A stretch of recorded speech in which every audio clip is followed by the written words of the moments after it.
Robin Curnow from Johannesburg. So Robin touched on a few of the challenges facing South Africa's economy. Now let's talk about the opportunities that may lie ahead for the nation and the rest of Africa. Joining me to do that is Ivor Ichikowitz. He's the founder and chairman of Paramount Group, Africa's largest privately held defense and aerospace company. Ivor, it's nice to have you on the Global Exchange. Let me jump right in because of the satellite delay that we sometimes face here. South Africa joins the BRICS group. It's all very positive. But this is an economy that continues to punch below its weight.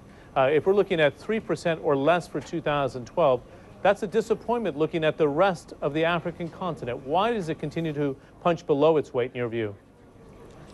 I think people tend to forget that South Africa has a legacy of the past to deal with. We're 15 or 16 years into a new economic regime. We've just started to become serious players on the world stage. And I think South Africa's really done very well, despite the fact that it's not performing as most other African countries are.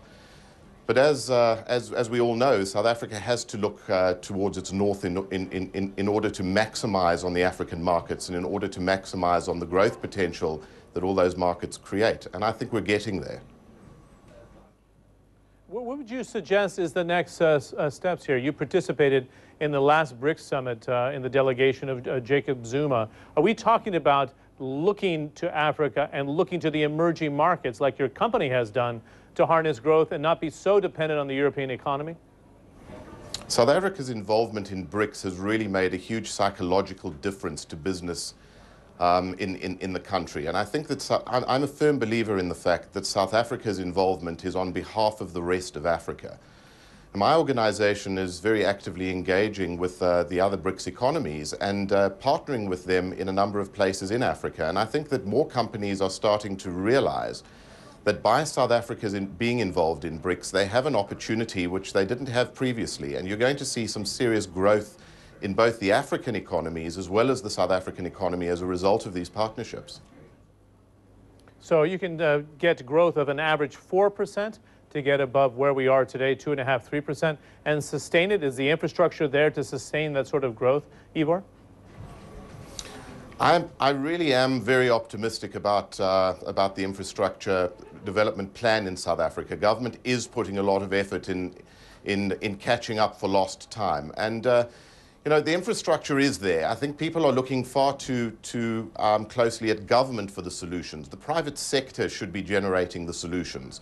And the infrastructure in Africa is there to achieve much higher growth levels, and South Africa is in a much better situation than most of those countries. You're also executive chairman of a private equity group, Trans-Africa. Be interesting to get your views of where you're looking right now. Are you looking in sub-Saharan Africa, Eastern Africa, where we've seen a lot of the Middle Eastern and Gulf investment go into in the agricultural sector? Where are you looking for your growth as a private equity man? Our biggest challenge from a private equity point of view is there are just too many opportunities.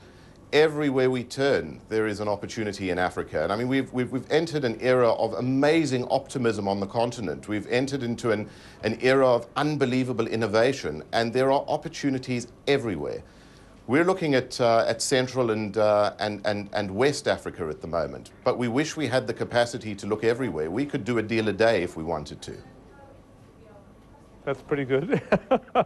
Africa's time has finally come, as they say. Ivor Ichikowitz joining us from London. He's the executive chairman of the Paramount Group in the defense space and also executive chairman of the private equity group Trans-Africa. Well, Saudi